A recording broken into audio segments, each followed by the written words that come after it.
Bienvenue à Entrepreneur Mode d'Emploi, l'émission qui donne la parole aux dirigeants pour partager la réalité du pilotage d'entreprise, aider d'autres dirigeants et permettre aux personnes qui souhaiteraient se lancer de connaître tous les rouages de la gestion d'entreprise avec des outils concrets. Salut à tous, aujourd'hui on va recevoir Germain qui est maçon depuis quelques années et qui va nous parler de son expérience depuis le Covid et l'inflation qui a suivi et qui lui a amené des succès, des échecs, des rebondissements et une période un peu difficile depuis 5 ans. Il va nous partager son expérience et vous allez voir que malgré tout, il arrive à trouver le sommeil et il arrive à trouver la force de pouvoir continuer. Bon épisode. Bonjour et bienvenue à Entrepreneur Mode d'Emploi. Aujourd'hui, j'ai le plaisir d'accueillir Germain Houillon. Germain, bonjour. Bonjour Nelson. Tu es maçon de métier. Je suis maçon sur Saint-Maurice-de-Lignon. Dans le 43. 43. Super, merci d'être là. Mais merci à toi. Germain, est-ce que tu peux nous expliquer quel est ton parcours jusqu'à aujourd'hui ? J'ai attaqué en tant que maçon, on va dire, coffreur, parce que là il y avait des spécificités où certains étaient plus dans le coffrage, d'autres plus dans le ferraillage, etc.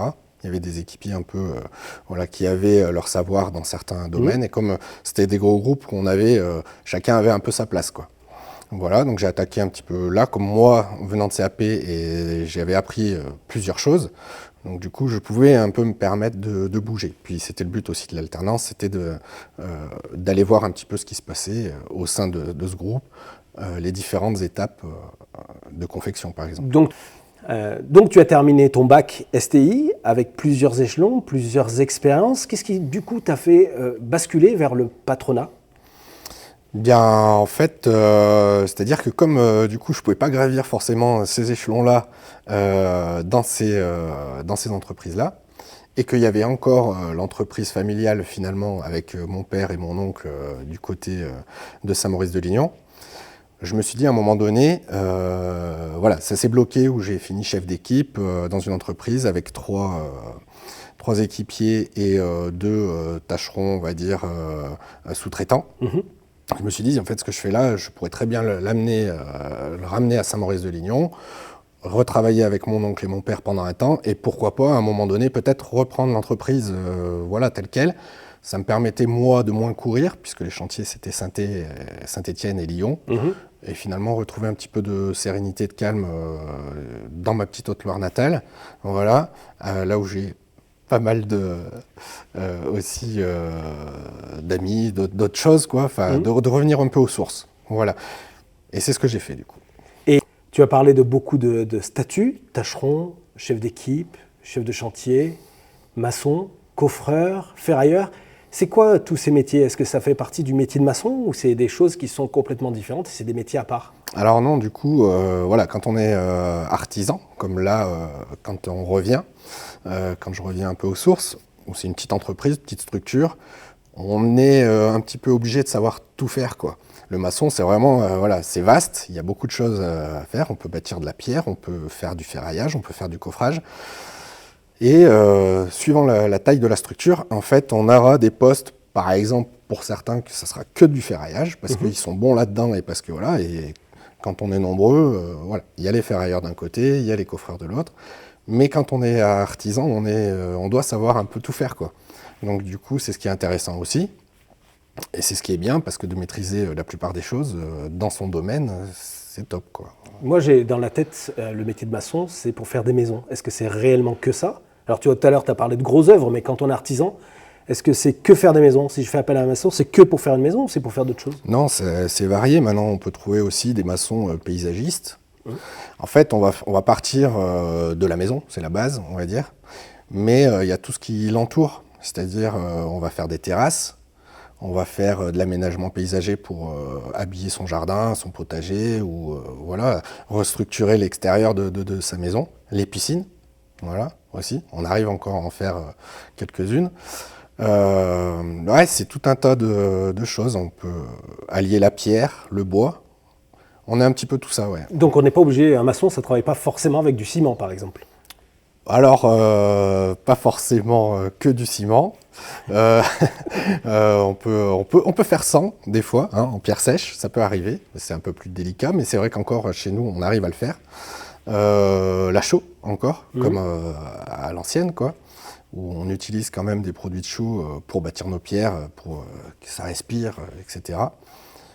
On peut allier le bois, le métal et de la pierre dans du paysager. C'est très bien, ça se marie bien et ça vieillit bien.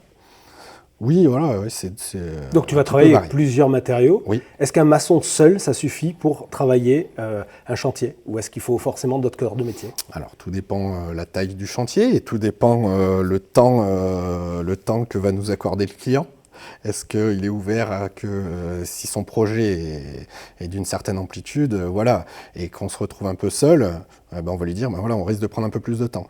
Après, c'est toujours bien, soit quand on est seul, déjà d'essayer d'avoir un peu de matériel pour voilà, que ça soit pour la manutention, que ça soit pour délivrer rien que les matériaux.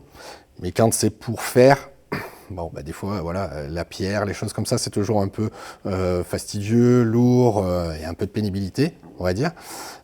Donc on essaye aussi de s'entraider avec d'autres collègues, c'est vrai. Avec des gens qui connaissent un peu le boulot ou, voilà, ou qui nous entourent. C'est vrai que... C'est quoi le kiff, enfin le moment le plus fun dans ton métier de maçon? C'est d'arriver à être entré un peu dans la tête du client, de ce qu'il envisageait de voir, de faire. Alors sur une maison, voilà, on part sur des plans généralement, hein, soit qu'on a façonné avec eux, soit un architecte a mis un projet en avant, et puis voilà, ils ont décidé d'un projet. Et c'est d'arriver, d'être le plus précis dans le projet, quoi, vraiment. Surtout dans le pays, enfin, dans tout ce qui va entourer en fait cette partie maison. C'est-à-dire que quand on va construire des murs parce que le terrain est comme ça, il y a un peu de pente, il y a des choses comme ça, donc on va restructurer un petit peu la parcelle. Et ben du coup, c'est d'arriver à projeter le projet avec le client et au bout que ça ressemble au plus à ce qu'il avait envie, quoi. Enfin, aux envies du client, quoi. C'est surtout ça. C'est quoi la demande la plus rigolote que tu aies eue? Ouais, alors ouais, rigolote ou cocasse. Oui, bah du coup c'était pendant la période du Covid où des personnes qui avaient l'habitude de partir un peu en vacances ou des choses comme ça m'ont finalement demandé, ben, comme on était un petit peu confinés, qu'on n'avait pas le droit de trop partir, bon, nous on était toujours en train de travailler, on avait le droit, donc il fallait d'ailleurs pour le pays. Et du coup, on nous a demandé d'ancrer une piscine, mais on n'avait vraiment pas de place, le terrain, voilà.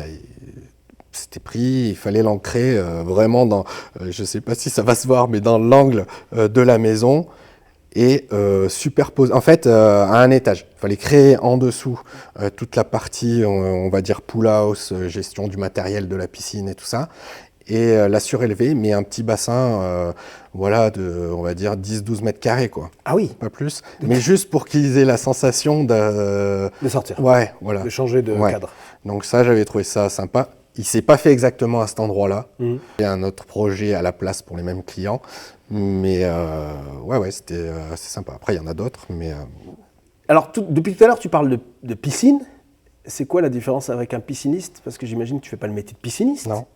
Non, alors moi, je fais la partie structure, on va dire, de la piscine.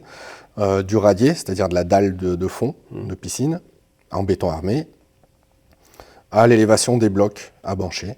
Voilà, après, suivant les projets, il peut y avoir des petites plages intérieures, une intégration d'un rideau immergé, ou donc on réalise un bac, ou des escaliers, voilà. Mais moi, je fais que la partie structure béton. Le pisciniste, lui, il va aller jusqu'à même faire la partie chauffage de la piscine, il va mettre le liner, l'étanchéité intérieure, on va dire.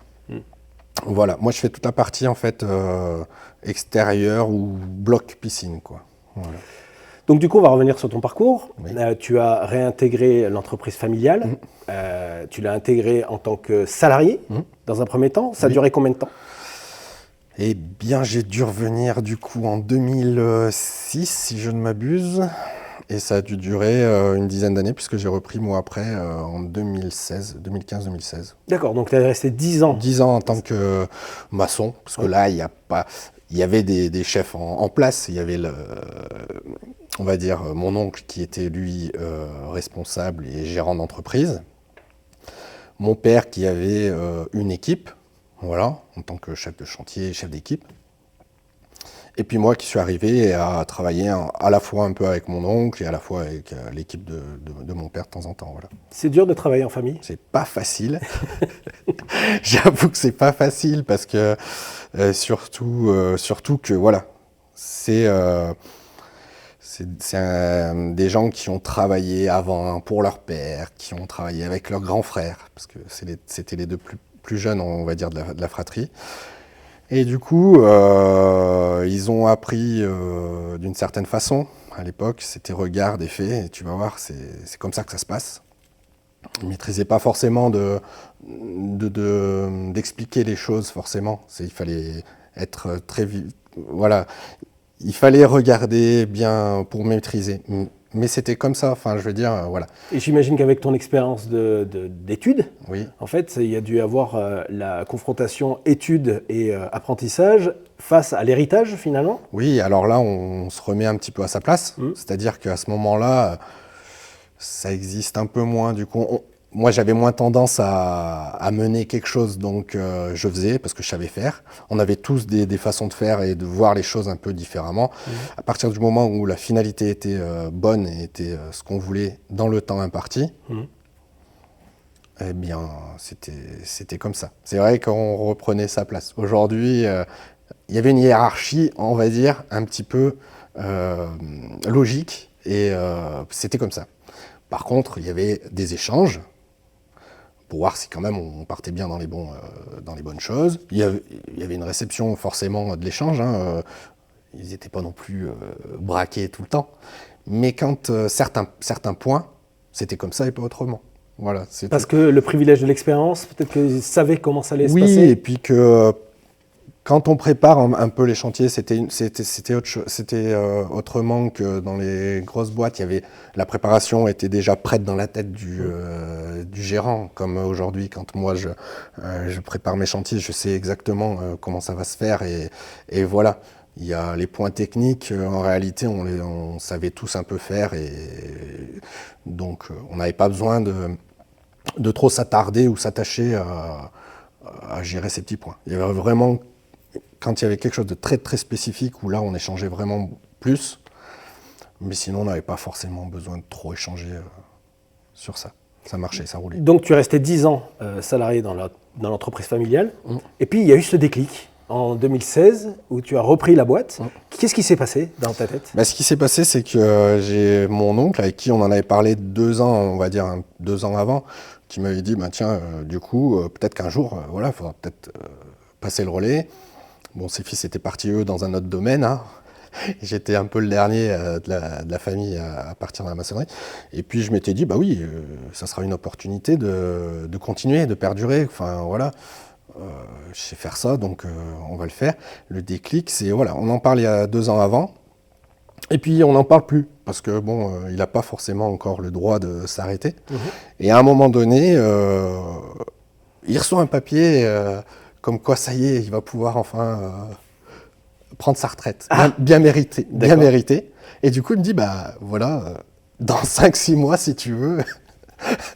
Oui, d'accord. Donc il n'y a pas eu de préparation, on en a parlé 2 ans avant, et 5-6 mois avant, bam. Il n'y a pas de grande préparation. C'est d'un coup, il reçoit un truc, et lui, il a le déclic de se dire, peut-être que, voilà, je vais pouvoir enfin bifurquer, stopper. C'était une vraie passion pour lui aussi, hein. Enfin, et puis c'était son bébé à lui, puisqu'il avait créé quelque chose à côté de l'entreprise familiale, en fait, hein, lui, hein, si on revient dans le truc. Et qu'est-ce qui se passe dans ta tête au moment où il t'annonce ça, dans 5 mois, tu vas reprendre la boîte? Moi, c'est une période où ça roule quand même, parce que du coup, il y a des chantiers, il y a une belle image de l'entreprise. Mon oncle, voilà, c'est une personnalité aussi. Mon père qui est à côté, voilà, ça se passe bien. Donc, on a quand même encore une belle visibilité sur cette entreprise. Et du coup, je me vois, j'ai pas trop de soucis, mis à part que oui, je sais pas trop. Alors attends, j'étais reparti dans la maçonnerie. Je m'étais pas refixé encore une deadline pour dire, tiens, là, cette période, il faut que tu sois prêt pour reprendre. Ma crainte, c'est ça, c'est juste, est-ce que je suis bien assez, est-ce que je suis prêt pour prendre l'entreprise avec à l'époque 6 salariés là, à ce moment-là, et des chantiers qui y seront, de toute façon. C'était déjà prévu même, et on avait 2 ans à ce moment-là de chantier. Quel est le déclic en fait? Parce que tu te retrouves avec 5 mois pour reprendre la boîte, 5 à 6 mois. Qu'est-ce qui t'a fait dire oui? Comment tu t'es débrouillé en fait? Je l'avais un petit peu dans la tête depuis un petit moment quand même, mais c'est vrai qu'à ce moment-là, je suis bien dans ce que je fais. Il y a une ouverture sur le fait qu'il y ait des chantiers en cours et 2 ans de prêt, des beaux chantiers avec des salariés. Comment on fait? Est-ce qu'on arrête tout, on repart de zéro, ou est-ce qu'on reprend comme c'est, tel quel, et c'est pas plus mal, parce que voilà. Du coup, Tu t'es fait aider?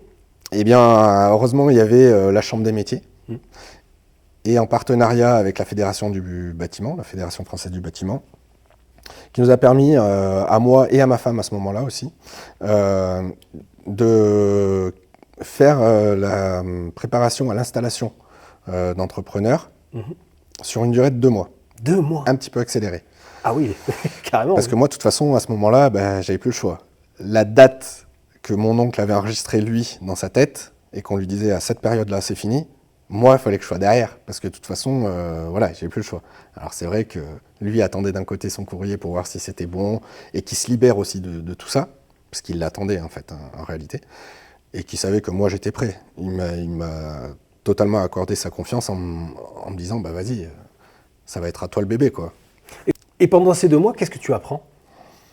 Alors j'apprends plus sur la gestion, on va se dire, et l'organisation de l'entreprise elle-même, tout ce qui est un petit peu administratif, qui est assez complexe. Mais peut-être, c'est vrai que même en 2 mois, c'est peut-être un peu léger. C'est pas des choses que j'avais envisagées tout de suite, là. Mais il y a la partie administrative, gestion avec les fournisseurs, gestion avec les impôts, gestion avec plus de gestion de salariés aussi.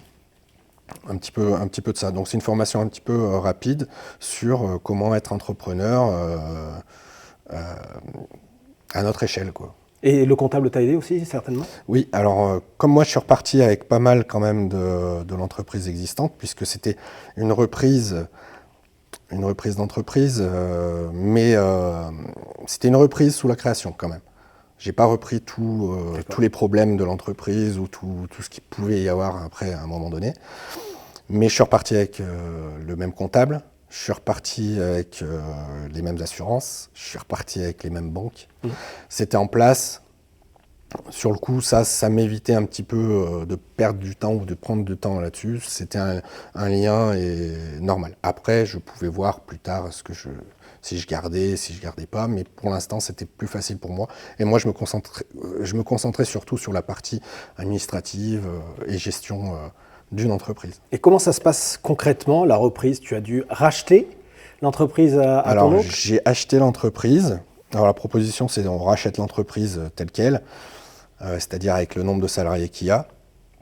Donc, on fait le tour, on regarde finalement avec nos besoins par rapport au chantier qu'on avait. Donc, on repart pendant un temps avec toute l'entreprise au complet, la flotte, je reprends les véhicules, je reprends le matériel. Il n'y a que le dépôt, on va dire. Il n'y avait pas de bâtiment, mais il y a un terrain que je loue au tout départ, parce que je ne dois pas forcément rester. C'était quelque chose qu'il avait acquis, lui, qu'il voulait garder pendant un temps, peut-être pour ses enfants à lui, voilà. Mais du coup, je repars avec tout. Ouais. Donc on est en 2016. Ouais. À partir de là, tout roule. Ça va. Ça marche super bien. Super. Pendant, on va dire, 3 ans. 3 ans. Ouais, Après, il y a le Covid. Et après, il y a le Covid. Nous, c'est décembre 2019, c'est un peu chaud. Donc on finit un super chantier sur Monistrol. Et arrive cette histoire de Covid qui fait peur un peu à tout le monde. Moi, j'ai encore mon père à ce moment-là qui gère une équipe, qui est un peu plus sur sa fin de carrière, lui, et qui commence aussi à avoir un petit peu de difficultés au niveau de santé, enfin des choses comme ça. C'est pas grave, mais voilà. Mais du coup, ça fait peur. Ça fait peur à certains. Attends, ne doit pas y aller là, il ne faut pas y aller, on nous a dit de rester. Alors que bon, bah nous, non, on nous demande encore de continuer, comme les restaurateurs, comme certains qui devaient quand même continuer. Enfin, voilà. Continuer à travailler, oui, jusqu'à un certain temps où certains, hop, les domaines où il y avait du public, ben on arrête. Ceux qui peuvent y aller, qui ne sont pas obligés de voir les clients, bon ben continuez, il faut faire tourner le pays. Donc on y va, Moi je laisse mon père du coup un peu de côté, je lui dis écoute toi, prends le temps, tu as le temps de voir comment ça se passe, comment ça se gère. Ça c'est vraiment le début du Covid. Et puis après, plus compliqué, où les gens, même les clients deviennent un petit peu plus frileux. Ils ne demandent pas forcément, ils ont peur déjà. Ils ont eu peur, les gens ont eu peur un petit peu de demander, de faire venir des gens chez eux, même pour une petite bricole. C'est un peu plus compliqué, ouais. Tu avais de la visibilité sur les commandes au début du Covid? Alors j'avais quelques chantiers sympas à réaliser. J'allais attaquer une maison là sur Yssingeaux. Donc là, c'est des jeunes clients qui veulent leur maison et coûte que coûte, donc on y va. Mais c'est vrai qu'il y a un petit moment, un laps de temps là, d'1 mois où on ne sait pas trop, entre les fournisseurs, tout ça, qu'est-ce qui va se passer, comment on va gérer cette période de crise. Ça a été pour tout le monde, c'était un peu compliqué. Mais moi, j'ai quand même un joli chantier. J'ai 4-5 mois, on va dire, de création d'une jolie maison, avec du bancher, avec tout un tas de choses. Et puis derrière, j'ai des choses qui sont signées. J'ai 1 an, de visibilité quand même. Voilà. Et avec le recul, est-ce que tu étais préparé à un danger imminent ou à un accident comme le Covid? Non, personne n'est prêt, je pense, à gérer cette phase-là. Déjà, on se prépare à mener nos équipes, mener à bien un projet. Mais quand on nous dit qu'on ne sait pas ce qui se passe, mais qu'il faut faire ce qu'on va nous dire, dans le moment où on va nous le dire, on ne sait plus là. Et qu'est-ce qui se passe du coup juste après le Covid, qui a duré mine de rien, où il y a eu plusieurs fermetures? Donc nous, finalement, on n'a pas trop bloqué, on n'a pas trop été bloqué à cette période, même si ça avançait à son rythme. On n'a pas été trop bloqué, on a pu quand même avancer un peu, mais il y a eu après coup des décisions un peu différentes. J'avais des apprentis que j'avais menés pendant 3-4 ans qui ont vu en fait à travers cette période-là, comme ils étaient jeunes, j'en avais un qui avait 19 ans, 20 ans, et que je souhaite en fait le garder et qui remplace un petit peu peut-être un jour mon père qui doit partir quelques temps après en retraite. Lui a vu la vie différemment. Il s'est dit, on a eu cette période-là où moi j'avais 17-18 ans, donc bon, ça s'est passé. Lui, par exemple, a décidé de partir 1 an en Australie pour vivre autre chose quand il a pu partir. Donc moi qui envisageais en fait de garder, ça c'est les gens ont eu d'autres réflexions en fait. Oui, il y a eu un déclic où les gens cherchaient du sens à ce qu'ils faisaient, et lui, son sens n'était plus dans le métier, il était plus à aller voyager pour cette période-là en tout cas. Oui, c'est ça. Ouais. Tout de suite en sortie de Covid, certains ont eu d'autres réflexions et d'autres volontés, quoi. Et j'ai aussi, pendant cette période-là, il y a eu aussi beaucoup de personnes qui ont trouvé le sens dans se dire je vais me lancer et je vais créer mon auto-entreprise ou ma micro-entreprise. Est-ce que tu as eu ce cas, toi? Alors moi, personnellement, j'avais encore 2-3 salariés à ce moment-là, donc on se dit non, on va continuer. Moi, je suis pas là pour que moindre petit problème non plus, on baisse trop les bras, quoi. Je suis pas arrivé là pour qu'en 3 ou 4 ans, ça s'arrête. Non, on continue, on fait confiance quand même à l'évolution et que les gens, ils ont toujours des projets quand même en réalité. Même si pendant cette période Covid aussi, ils en ont fait pas mal eux-mêmes. Moi, j'ai eu des modifications là-dessus, où cette tranche-là, finalement, on va la faire, puisqu'on est à la maison, du coup, on va préparer un petit peu ça, et puis je vous viendrai pour définition, des choses comme ça. Ça changeait un petit peu les choses, mais moi, personnellement, je voulais continuer. J'ai dit, non, c'est pas possible, c'est bon, ça va se terminer à un moment donné. Nous, on est encore un petit peu dans le feu de l'action. Pas à fond, mais voilà, on y allait quand même un peu. Après, c'est le deuxième effet qui se coule, quoi. Je vais dire. il y a eu la crise un petit peu et l'inflation des prix, quoi. Nous, on a été vachement touchés par les mouvements des ferrailles, Mhm. le béton qui a augmenté un peu. Et quand on avait déjà des projets en cours ou des projets signés à tel montant, il fallait revoir la cause parce que 6 mois après, on n'était plus sûr de passer ou même on partait on s'engouffrait, quoi. Donc des dossiers ou des chantiers qui ont été signés 6 mois avant, l'augmentation des prix a fait chuter tes marges, baisser ta trésor, les mouvements étaient de plus en plus compliqués. Qu'est-ce qui s'est passé du coup? Et comme ça suivait en plus le Covid, tout ça, c'était pas simple à gérer. Donc avec certains clients, on a pu revoir certaines choses. Ça a été compris pour certains. De toute façon, même s'ils allaient voir quelqu'un d'autre à ce moment-là, c'était pareil pour tout le monde. Donc on a trouvé des arrangements, des accords. Voilà. Et pour d'autres, non. Pour d'autres, non. On a supprimé, on a dû essayer de supprimer des accords qui étaient signés. Et ils avaient du mal à comprendre les augmentations de tarifs. Il y en a, c'est compliqué. C'est-à-dire qu'on a déjà les projets dans la maçonnerie ou les choses comme ça. Quand on a une maison, on sait que ça peut coûter. Voilà, c'est un projet d'une vie. Hein. On part sur 20 ans ou 25 ans de crédit. Donc pour réaliser un projet comme ça, quand on leur dit il faudra rajouter, puis voilà, c'était pas des petits rajouts qu'on faisait à chaque fois. Donc du coup, ça a été compliqué, mal perçu ou des choses comme ça. Et du coup, il y a certains, avec certaines personnes, on a dû capoter un peu les projets. Donc du coup, tu as perdu combien de projets? On va dire que ça se compte en temps, on va dire. Ouais, j'ai dû perdre 8 mois de projet sorti 2001.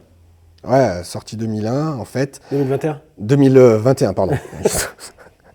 2021, voilà, on finit la période crise Covid, on prend cette crise d'inflation des matériaux, et là, il y en a, ils comprennent pas, ou ils peuvent pas, alors du coup, ils vont s'arranger, ils vont le faire autrement. Ils vont essayer de faire des parties eux-mêmes, ou alors ils vont patienter. Et on va dire, tant pis. Par exemple, moi, j'avais des projets de maison, en même temps les aménagements. Donc, le projet global, il y avait un budget et une enveloppe à prévoir. C'était bon. Et puis, du coup, à un moment donné, on reçoit un coup de fil. Soit en accord, ça faisait plus. Donc, on lui dit, non, si vous avez rechiffré, du coup, par rapport à ça, on veut bien. On veut bien comprendre. Ils ne voulaient pas me mettre non plus dans la... Mais moi non plus, je voulais mettre personne dans la misère, quoi. Un projet, c'est le projet d'une vie. Du coup, la piscine, elle attendra, ou voilà. Mais moi, j'avais déjà bloqué ça, puisque c'était prêt. Une piscine par là, un aménagement extérieur d'un autre côté.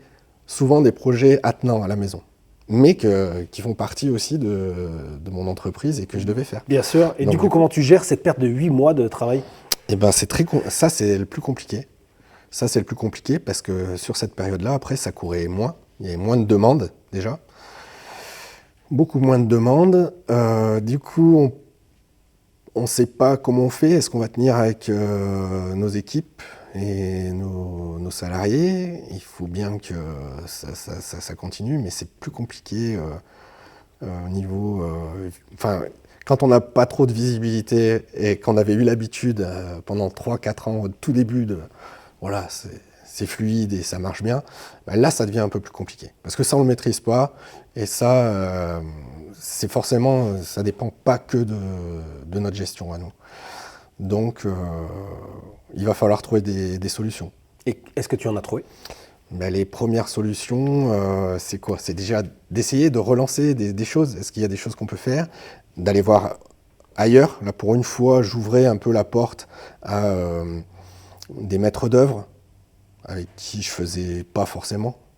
J'étais parti plus pour être seul et gérer les projets directement avec les clients ou avec un architecte quand il envoyait. Voilà. Mais là, j'ouvrais un petit peu plus sur des maîtres d'œuvre, des personnes qui gèrent des chantiers et qui dispatchent un peu. Donc là, on va un petit peu plus chiffrer là. On y va, parce que là, il y a encore un peu du boulot, des demandes, que ça soit, puisque ces gens-là travaillent à la fois pour des clients et des projets personnels, mais des projets aussi d'entreprise ou des choses comme ça. La réalisation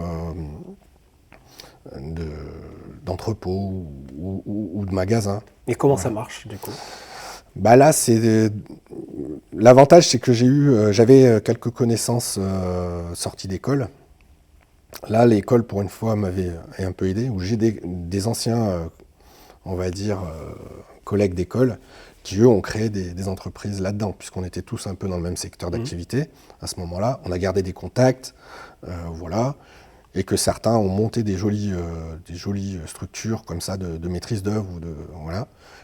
Et donc on avait ces contacts, et à la fois on essayait, eux ils m'envoyaient en fait des demandes de chiffrage pour certains chantiers. Alors, c'est comme pour tout le monde, hein, ils étaient obligés d'avoir 3-4 devis, et puis de temps en temps ça marche, et puis de temps en temps ça passe pas, mais au moins j'ouvrais cette porte-là que je voulais pas forcément, moi qui voulais gérer un petit peu tout, voilà, là j'ai commencé à ouvrir un peu les portes. Alors, ça fait pas tout, parce que là ça me permettait d'avoir des chantiers pour mes salariés, voilà, pour que ça continue un petit peu, qu'on continue à exister. Mais ça fait un peu plus de trajet, parce qu'on allait un peu plus loin. On rayonne un peu plus loin, là, à ce moment-là. Parce que voilà, les demandes étaient un peu plus décalées par rapport à mon rayonnement que j'avais au départ. Qu'est-ce qu'on pense à ce moment-là, lorsqu'on commence à ouvrir des portes? Qu'est-ce qui nous manque pour justement prendre du recul? Parce que j'imagine que ça doit être la recherche constante de solutions, qu'on n'a pas forcément, ou qu'on essaye, on tâtonne. Qu'est-ce qui se passe? Mais c'est ça, c'est qu'on maîtrise moins cette partie, là on ne maîtrise plus. On a décidé de faire quelque chose qu'on veut maîtriser, et donc on se donne tous les moyens pour maîtriser. Et là on ne maîtrise plus rien depuis toutes ces petites péripéties. Et du coup, c'est délicat, parce que il faut faire confiance aux autres, à d'autres personnes qu'un client ou avec qui on se donnait de la confiance. Là on ouvre les portes à d'autres. On sait qu'on va être à la fois un peu plus aussi en concurrence. Il y a une période où on n'était que 2, 3 à chiffrer en tant que maçon pour un client du secteur, parce que voilà, on se connaît un peu tous, et que oui, il n'y a pas énormément de grosses différences, ça va se juger sur la personnalité souvent. Voilà, et qu'est-ce qu'on va apporter. Mais là, on nous connaît un peu moins, puisqu'on va à l'extérieur, on part à l'extérieur. Là, c'est vraiment le contact avec le maître d'œuvre. Et ça passe, c'est pareil, hein, voilà, ça devient un client, et ça passe par le biais d'une rencontre. Mais après, nous, en tant que gérant, et en tant que... Là, on maîtrise un peu moins les choses, là. Là, on laisse un petit peu, voilà, on va aller voir qu'est-ce qui se passe, est-ce qu'on va être pris une fois. Quand on est pris une fois et que ça marche, ça y est, ça repart un petit peu bien. Donc pendant 1 an, allez, on va dire qu'on vivote de ces petites activités à droite, où j'en prends un peu, où j'arrive à faire quelque chose. Mais c'est pas le cœur de ce que j'aime en fait en réalité. Et du coup, est-ce que tu récupères le retard que tu avais? Alors je récupère pas du retard, c'est pas possible. D'ailleurs, je perds un élément de salarié. Enfin, je perds un gars qui était très bien aussi dans l'entreprise, mais qui à ce moment-là m'était un peu moins utile parce que j'avais moins d'activité. Et d'un commun accord, je lui dis écoute, il va falloir que soit tu partes toi-même dans cette activité peut-être, et d'ouvrir toi maintenant tes portes, voilà, soit de changer. Alors on prend le temps, on discute quand même, parce que c'est quelqu'un qui était 4 ans avec moi, mais voilà, je peux plus, à un moment donné il va falloir que soit je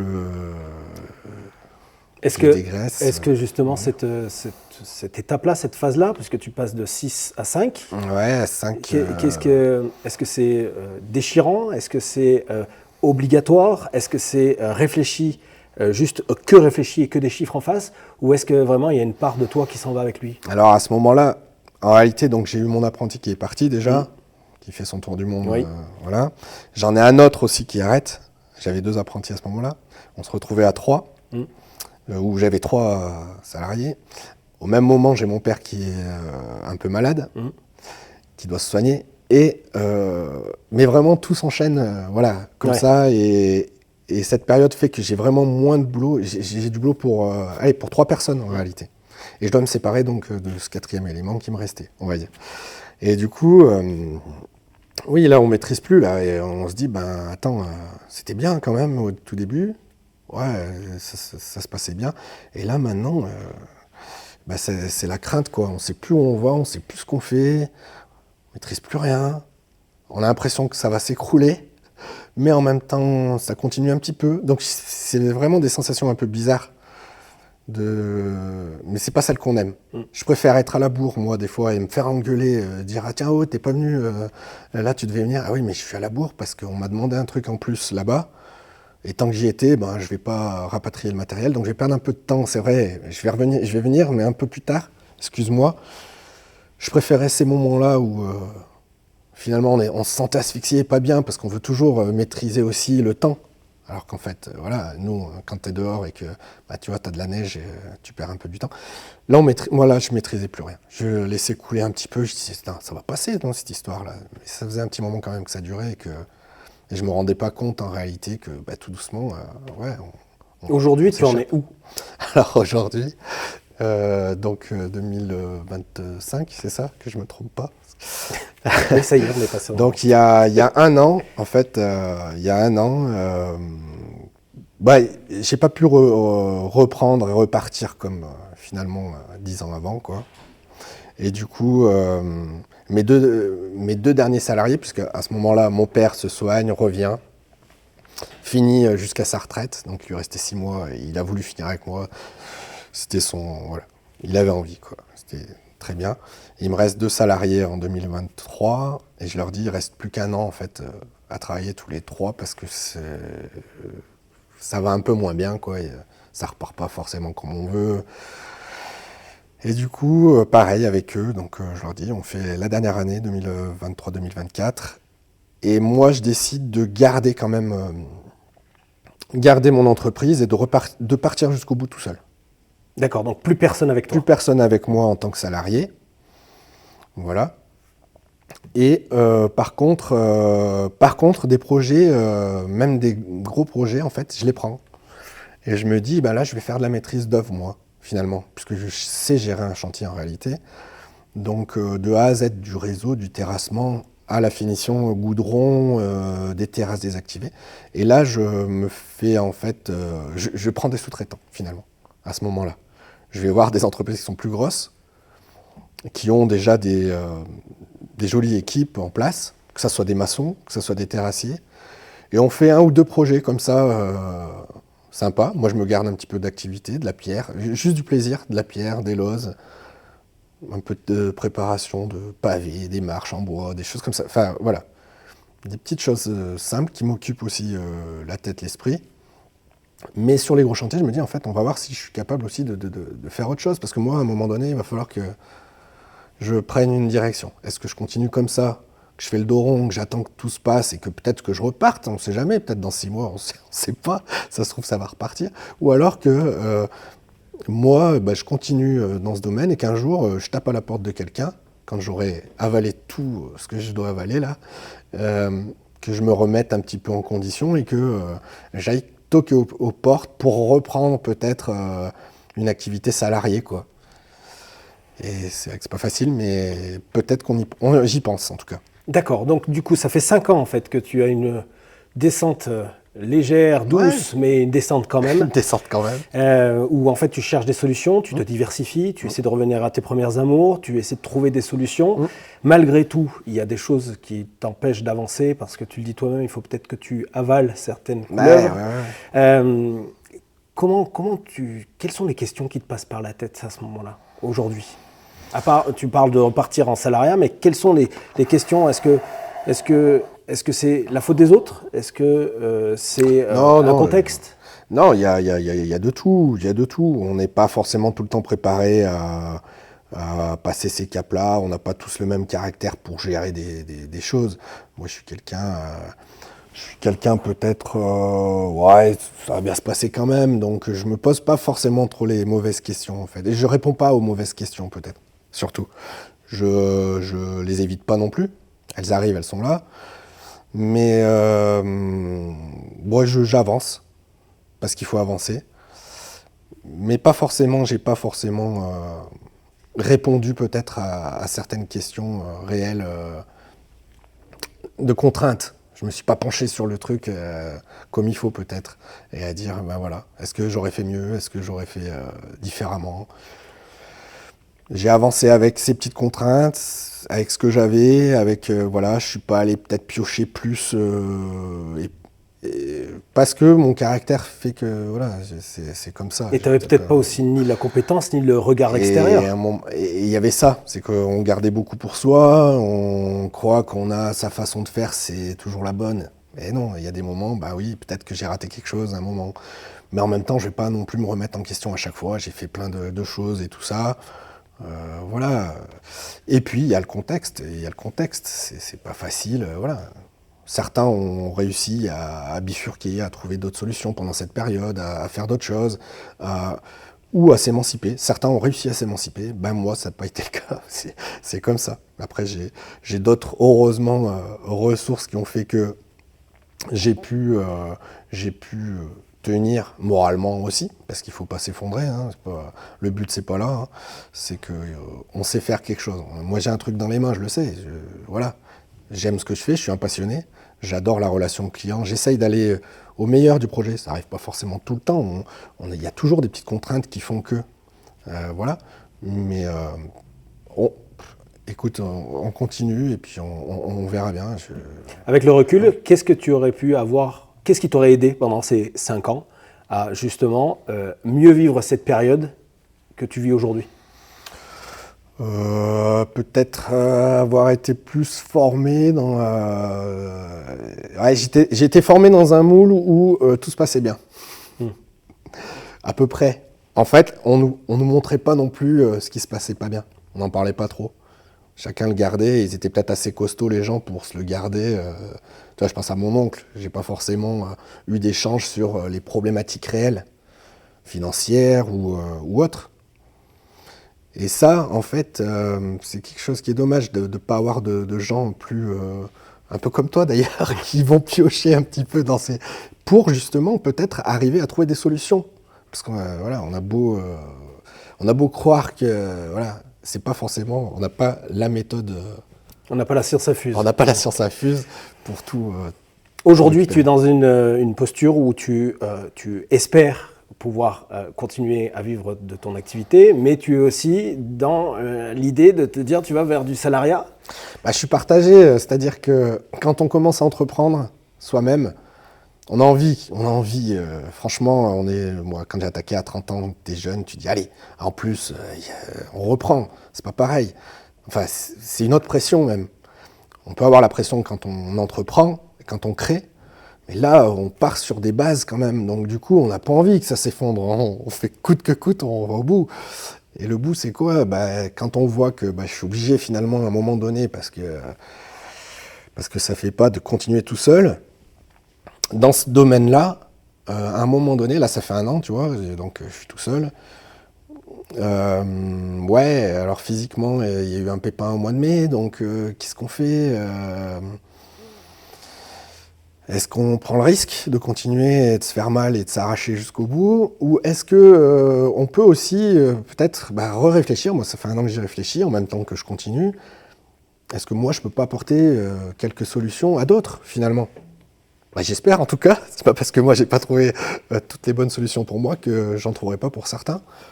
Donc, à voir. Mais voilà, je suis dans la recherche, mais sans non plus... Alors moi, je suis comme ça, c'est caractère balance. c'est toujours... Pour l'instant, ça va. Moi, je me dépatouille, j'ai un petit peu de travail pour une personne, ça peut aller très vite. Hein. Je peux très vite avoir à m'occuper. Et puis, c'est pas les mêmes conditions, on va dire, de stress. C'est plus pareil. Là, je suis tout seul, donc c'est pour moi, en fait. Hein.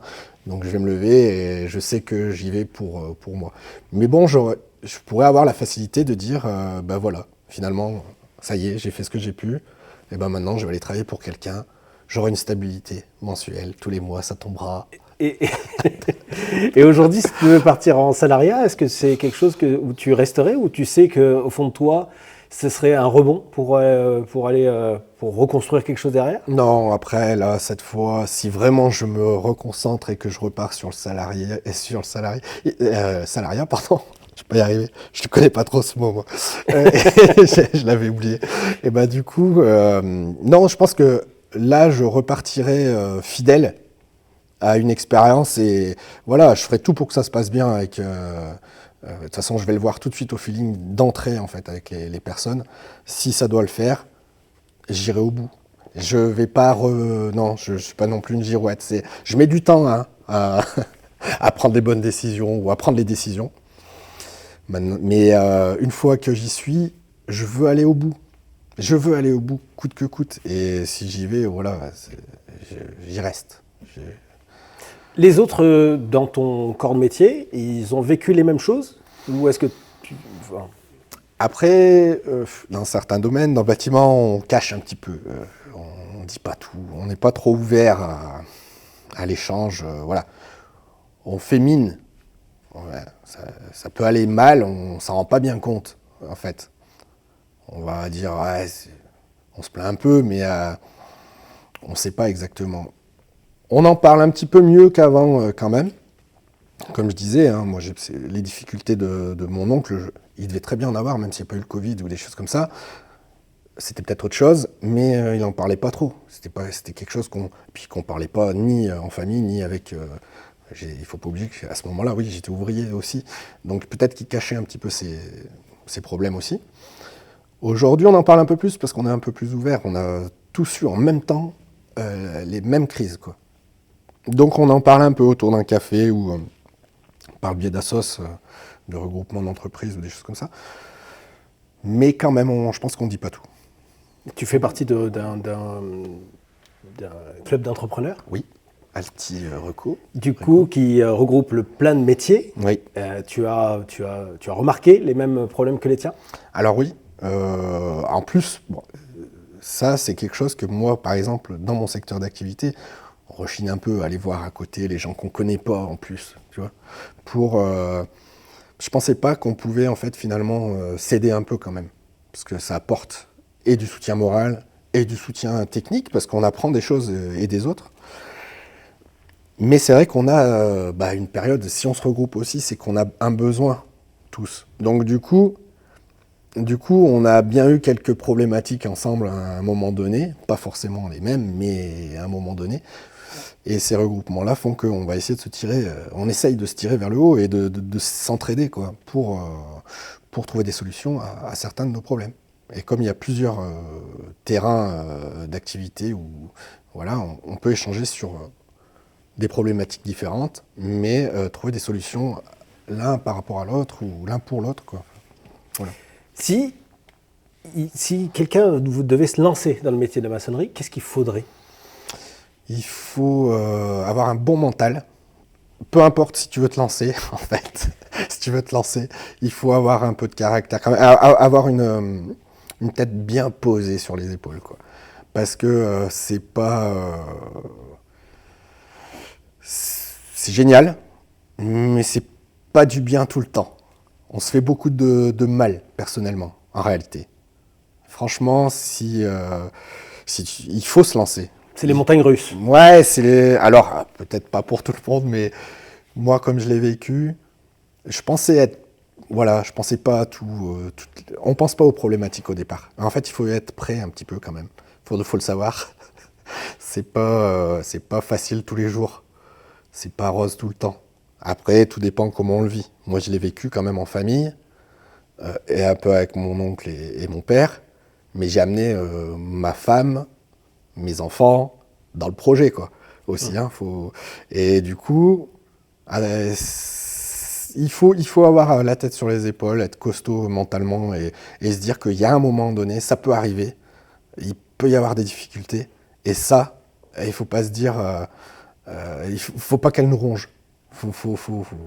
Il faut voilà, se relever et y aller à fond, quoi. Faut pas avoir peur d'y aller à fond. Tout à l'heure, tu disais que tu vas au bout des choses. Est-ce qu'on est arrivé au bout d'une chose ou est-ce qu'il y a encore un rebond possible? On ne sait jamais. C'est ça que Est-ce que tu en as envie? Alors moi, je sais pas faire beaucoup de choses. J'ai appris un petit peu à entreprendre, du coup. Je bâtis des pierres, voilà. Donc j'ai envie, si on a confiance en moi encore sur des projets, voilà, je répondrai présent, tant qu'on ne m'a pas proposé une situation autre ailleurs. Le bout, je ne sais pas où il arrive en fait, je ne sais pas à quel moment il est. C'est pas moi qui... Aujourd'hui, j'ai encore un peu de temps devant moi, puisque j'ai pas besoin d'avoir un an de visibilité. C'est que aujourd'hui, j'ai un mois, par exemple. On ne sait pas quel jour on est, mais j'ai un petit mois. Mais que finalement, là, tu vois, j'ai un pourparler. Donc, dans une semaine, je vais peut-être avoir un autre projet, parce que j'ai un rendez-vous.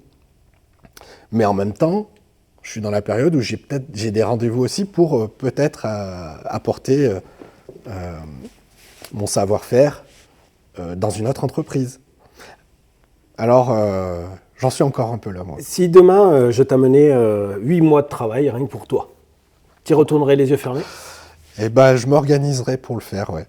C'est-à-dire que tu repartirais dans l'entrepreneuriat à fond, ou en fait tu recontinueras à t'éclater, tu trouverais des leviers de t'amuser? Si c'est là dans la semaine que tu me dis ça et que oui, et que ah bah là je continue. En fait, si tu veux, je suis passionné aussi de ça, donc voilà, peu importe qui va m'apporter ça. Est-ce que ce sera pour quelqu'un d'autre ou est-ce que ce sera pour moi, enfin personnellement, ces projets-là? Ouais, j'irai à fond. Donc je sais pas si j'arriverai à clôturer cette entreprise tout de suite si j'ai pas une demande autre ailleurs, quoi. Enfin, c'est toujours un peu flou, on va dire, mais... Dans 5 ans, Germain, il sera où du coup? Une très bonne question, ça. J'en ai aucune idée, en fait, pour l'instant. Là, je sais pas. Tu vois, je suis vraiment dans...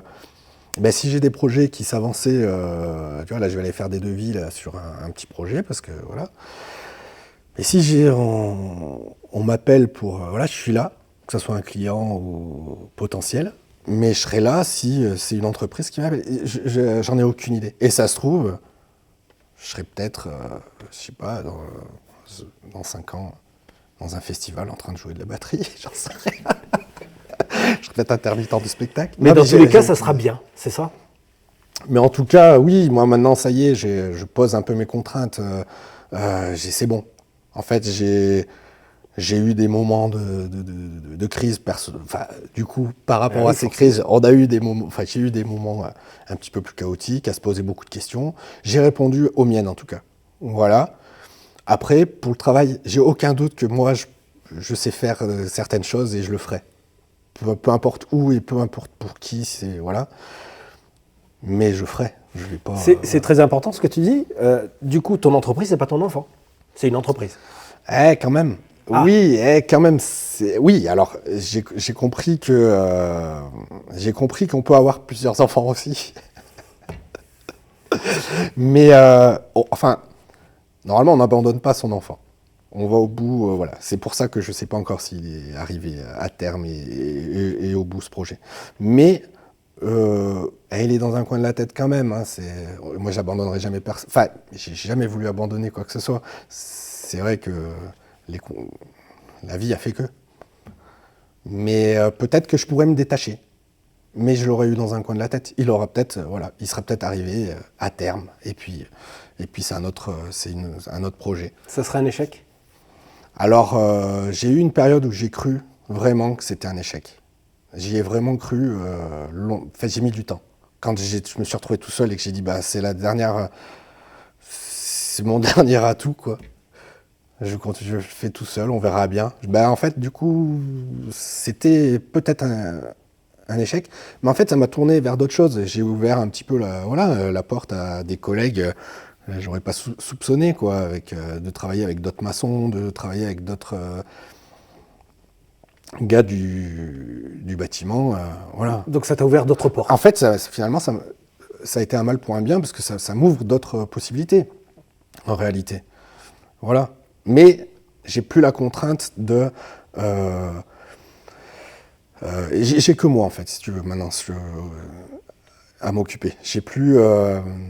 avant, la crainte, c'était pour les salariés, c'était parce que, voilà, le bébé, c'est quoi? C'est l'entreprise, c'est quoi? C'est aussi ceux qui l'entourent et qui font que, tu vois. Donc jusqu'à maintenant, tu as eu cette phase de montagne russe. On voit que c'est une histoire de rebond. C'est-à-dire qu'une mauvaise nouvelle entraîne forcément d'autres possibilités, d'autres idées nouvelles qui te permettent justement de te projeter, alors à plus ou moins long terme.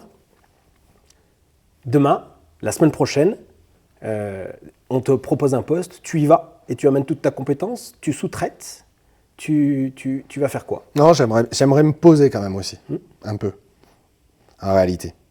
Soit se poser et que si c'est pour quelqu'un d'autre, j'aimerais qu'on me dise, ben voilà, toi tu as telle charge de travail à faire. Si ça te convient, est-ce que tu peux le faire voilà.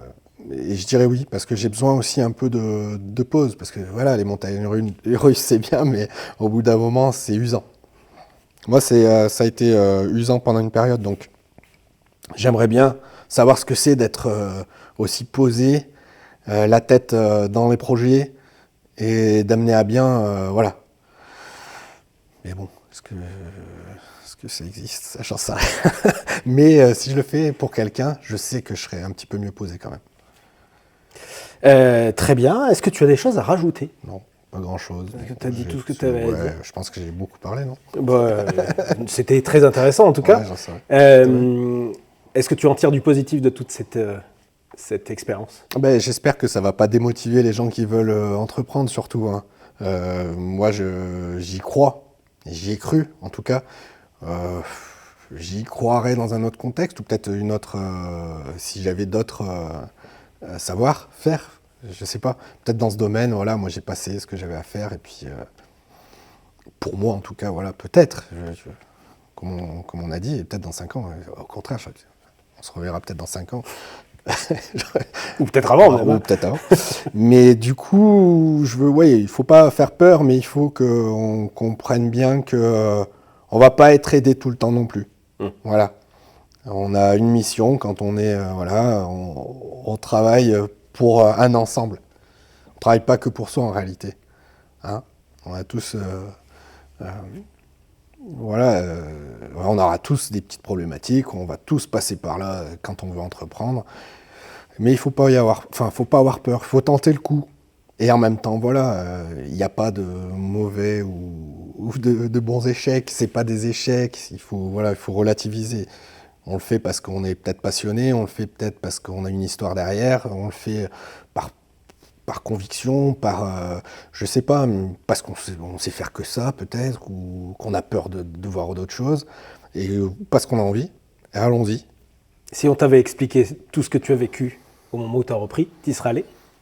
Peut-être, mais avec plus d'attention, plus de regard sur des choses, plus d'anticipation sur des problèmes qui pourraient arriver. Parce qu'on espère toujours le bon côté. On voit un dessin, au départ, moi, dans mon domaine, je vois un projet où je vois une idée de client, je discute pas mal avec le client en amont, une fois que c'est acté. Et on va essayer d'aller au plus près de ce qu'il a envie. Donc moi j'adore ça, et même si on m'avait parlé des difficultés, j'aurais juste jeté un petit œil de temps en temps un peu plus là-dessus. Allez, perdre 5 minutes et de se dire attends, oulala, est-ce qu'il faut ou au contraire, est-ce qu'il faut qu'on pousse un peu sur telle ou telle chose? Germain, est-ce que tu dors bien aujourd'hui? Ah mais formidablement bien. J'ai toujours à peu près bien dormi parce que j'étais pris dans ça. Et l'avantage, c'est que je dormais bien. Par contre, le matin, quand je me réveillais, j'ai eu des périodes où j'étais malade. J'avais pas envie, où c'était plus compliqué, où il fallait se forcer un peu. Mais j'ai toujours à peu près bien dormi parce que soit ça me pesait et ça me fatiguait et du coup je dormais bien. Soit après, quand on a des périodes très apaisées, hein, parce que tout se passe bien aussi, hein. Il y a des périodes où ça se passe bien. C'est l'enchaînement des périodes mauvaises qui font que... Mais j'ai toujours à peu près bien dormi. Et je suis pas trop mal parce que j'ai un peu fait le tri aussi de ce que je voulais, de ce que je voulais pas surtout. Ou voulais plus, pour l'instant. Mais je suis balance, ça peut encore changer. Non mais... Ah ouais. Donc tu es ouvert finalement à tout ce qui peut arriver. Mais évidemment, en fait, après, tant que ça reste dans mon domaine. Par contre, je vais pas aller faire du plastique, ça c'est sûr que c'est pas mon délire, quoi.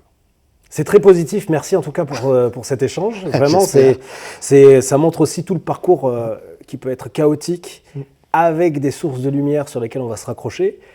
Tu as des idées, tu as des ambitions qui restent intactes malgré tout. Bravo pour ça en tout cas. Merci Germain. Merci à toi Nelson. Je vous dis à une prochaine pour Entrepreneurs Mode d'Emploi. N'oubliez pas que vous pouvez regarder cette émission sur YouTube et toutes les plateformes de podcast. Allez, salut.